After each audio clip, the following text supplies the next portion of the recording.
Guys, it's been a while and grabe, it's already tomorrow wala pa'y posting sa email nor sa moang Google Classroom o Messenger kung unsa na may buhaton na mo ugma. Pero ugma is Tuesday, tomorrow is Tuesday, December 9. So murag na nami activity ugma kaya mag-start naman namong second semester. This is our last semester and murag kulba kaayo guys kay kami na magisunod. And kulbaan na gid ko. Murag na siya.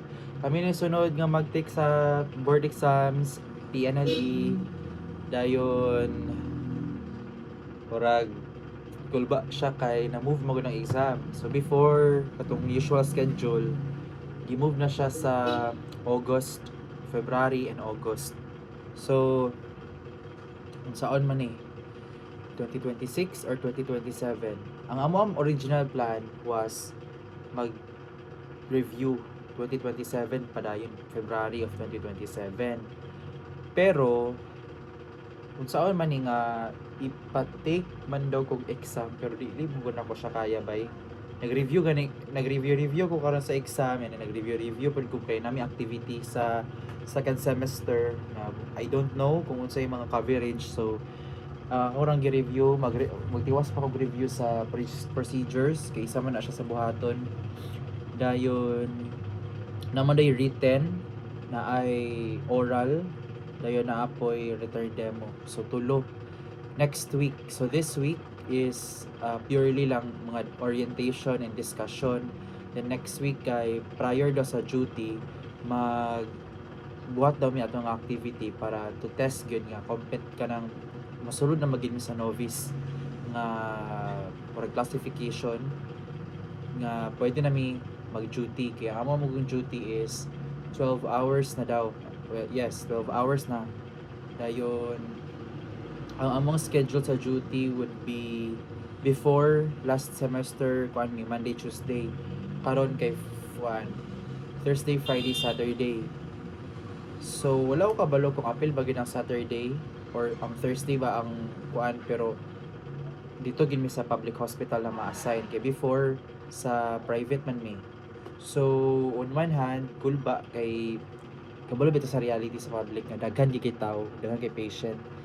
Dayon hectic like pas gyud. Dayon ang sa public ay private kay medyo depende man gyud pod pero na may sa ako ang duty sa private karong datong first time kay toxic gid siya no, pero bisag like mas arangan na lang gito daw kumpara sa dito sa public nga murag di gini mo ma-imagine. So muna akong gikulbaan no kay kabalo man gid ko nga dili gid kay ko kanang equipped ana, pero sige lang buhatan lang gid ako tanan.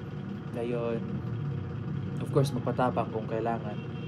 Dayon receive lang ta and then apply sa mga corrections or mga suggestions or sa mga CI na ma-under or among ma-under. So anyway, balik ta kana nag-video lang ko kay taon-taon na ko wala nang post. Dayon tanaw lang nako after the end of this semester. Mura bitaw siya ko sa POA. After the end of this semester, rewatching this video, sabay may tabo na ako. Kumusta ba ko? Hello, Art from the future. Bitaw. Kanang from the future. Anyway, kanang dili na ako ni siya ikat pero mora to. Mangumusta lang ko nimo Art bitaw. Mangumusta ko nimo okay ra ba ka? Nakatake ba kag exam? Ang imong mga grado okay ra ba? Kaya ba? Or sa kanilang karon sa pagkakaroon na imong gipambati unta o imong gipambuhat para lang murag ma-prepare gini mo imong kaugalingon dili lang sa kung maabot nga semester kundi pati na pud ang examination nga kita na isunod. Before ang amo ang mga seniors niabot sila og 99.4% basta nay halos tanan pasar.